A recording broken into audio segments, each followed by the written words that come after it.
Hello everyone, and this is BioPhoenix here, and today we're going to be doing a response video to Majora T, who is a very good YouTuber.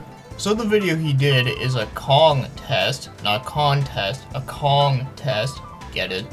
Yeah, I found it to be pretty funny. Well, anyways, so in his video, he ended up getting himself 2 copies of Dragon Quest VII on the 3DS, and one of the copies is for him to play on his own since, well, the game looks fucking fantastic. And the second copy will go to one of the YouTubers that enters his Kongtest. So to enter this Kongtest, you gotta answer a question that he gave out in a video, and this question is, do turn-based RPGs have an audience outside of Japan? So I found that was a really good question for many reasons, and one of the reasons why I thought it was interesting is that it really had my brain going since I really had to think about it in many different perspectives. And there's just a lot of things that can go into here, so I thought that was really awesome. So here's my opinion on do turn-based RPGs have an audience outside of Japan? And I'd say yes, they definitely do. But let's break it down a little bit since there's just so much I can get into here. So first things first, let's talk about on consoles. So when it comes to the 8th gen consoles, yeah, there definitely are some turn-based RPGs on there. Now, there may not be like a shitload of them, especially in comparison to like the PS1 days, but there are still some pretty good ones on there. But a lot of them usually come from the indie scene, which is pretty cool. But I know one example of a turn-based RPG that has been doing pretty well, even though it's one that I have not played yet, and that happens to be I Am Setsuna. And then there's Pure Solar, which I know is a game that gets very mixed reviews, but the one thing that makes it interesting to bring up here is that it did get a lot of hype. And whenever there's hype, that means that, well, a lot of people really want it. So those are just 2 examples of indie-style RPGs. So now let's get into the more bigger companies, and I'm not necessarily talking about companies that are super duper huge, but I'm talking about the ones that you definitely do recognize, much like ones like Atlus.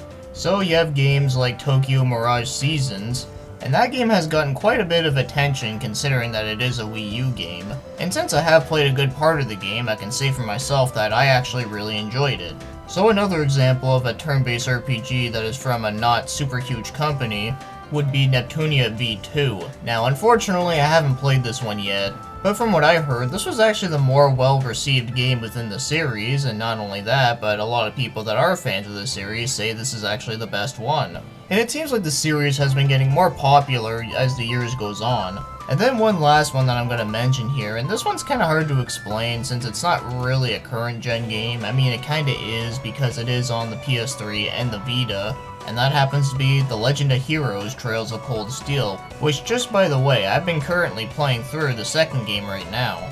And all I can say here is that I've been loving the hell out of it. In fact, I might even go out and say that it might just be one of my favorite RPGs that came out in like the last few years. But yes, that is another example of a turn-based RPG that came out somewhat recently, and also is from a company that is not super duper huge, came from Nihon Falcom. And one last one that I'll mention here, and yeah, the game's not out, but it definitely has a whole lot of hype going for it, and even for myself, and that happens to be Persona 5.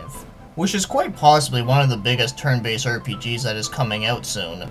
Well, at least outside of Japan anyway, since it is already out over there, and of course there's just me trying my best not to like find anything out about the game because I want to keep it a surprise.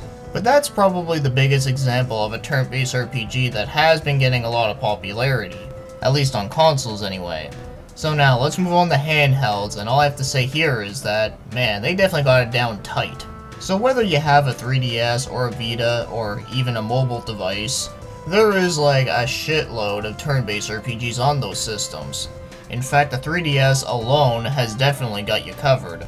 So you have all the different types of Shin Megami Tensei games, then there's A Train Odyssey, Bravely Default, Persona Q, Yokai Watch, and even one of the biggest ones ever, and that's Pokemon. I mean, you just have anything with Pokemon slapped over it, and everyone's just gonna go nuts about it. So when it comes to the 3DS, turn-based RPGs have definitely been doing very, very well on there. Now, when it comes to the Vita, you're probably thinking, wait, the Vita has a market? Well, of course it does. Sure, it's a very niche market, but it's a market nonetheless. And we're still getting games on the Vita, and of course a lot of them are RPGs, whether they be action-based, turn-based, strategy, you name it. And a lot of these games usually get published by companies like Xseed, NIS, Akiz, and even Atlus. So to name some highlights for the Vita that you can get that are turn-based would be Persona 4 Golden, which is like the best version of Persona 4. Then there's the remakes of the Neptunia games. In fact, it was a really good thing that we got a remake of the first game because, well, the original first game kinda sucked. And then you get remakes of the Atelier series, which also fixed a lot of things. And one last one that I'll mention here that you can get on both Vita and PS4 is Digimon Cyber Sleuth. So personally, I found this game to be pretty damn good. And it's worth noting that it was actually one of the most successful Digimon games in a very, very long time. And last thing I'll mention about the Vita, and how can I forget about this, is that you actually have full access about a lot of PS1 games on there. And as you know, the PS1 had some of the best turn-based RPGs. So being able to play some PS1 games on the go is very awesome. Now, when it comes to mobile games, I'll be honest here, I don't really play a whole lot of mobile games, so there's not a whole lot that I can really say here. But one thing that I do know for a fact is that you can actually play a lot of the old Final Fantasy games on mobile, and apparently they actually play very good, so there is that. Even the PC has a lot of great RPGs on there. Now, I already named like a whole bunch of them already that you can get on PC and multiple other systems. But one game that they did get on PC only that I thought was really good was Grandia 2 HD Remix. And it really is a good thing that they did remake that game. Now, it is unfortunate they didn't make it on as much platforms as possible, so everyone can enjoy it. But at least the one version that they do have of it actually plays very, very good. So I think that covers most of the platforms of current gen, but one last thing that I will add in here that I thought would be kind of interesting to talk about would be tactical RPGs. And the reason why I bring this one up in here is that when you think about it, tactical RPGs are kind of turn-based in a way. I mean, you have your turn where you can like move your guys around or attack things, use items, all that good stuff, and then it's your enemy's turn, so yeah, it is kind of like a turn-based RPG. But I know what Majora T means by a turn-based RPG is just, you know, an adventure game where every time you run into battles, it's turn-based. But I just want to bring up that strategy RPGs also have a pretty big market as well. Of course, mostly on the handhelds. But there are some that did make it on the consoles, such as games like Disgaea 5, Grand Kingdom, although that one's also on the Vita. And then there's an indie game called Banner Saga, and that game has definitely got some really good reviews, especially on the PC. So there are some really good ones that do happen on consoles, but of course the ones that happen on the handhelds, well, there's just a shitload of them. So I figured as an added bonus, I would have just talked a little bit about tactical RPGs since they are technically turn-based. So now, as for my overall thoughts on this whole topic in general is that yes, there definitely is a market for turn-based RPGs. And as I said before, the turn-based RPG genre is mostly popular on handhelds. Of course, Pokemon alone is enough to stand by that point.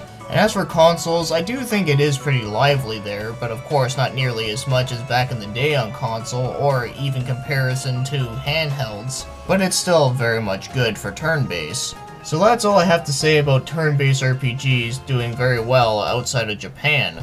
So I gotta thank Majora T for coming up with this really great idea for a video, not just because of the whole winning a game thing, but also with the fact that this is actually a very good discussion topic. So thanks Majora T for coming up with this really great idea for a topic, and I really can't wait to start watching other people's responses to this video since I'm really curious to see what their output of it is. Well, correction, not my video, his video, but you get what I'm trying to say here.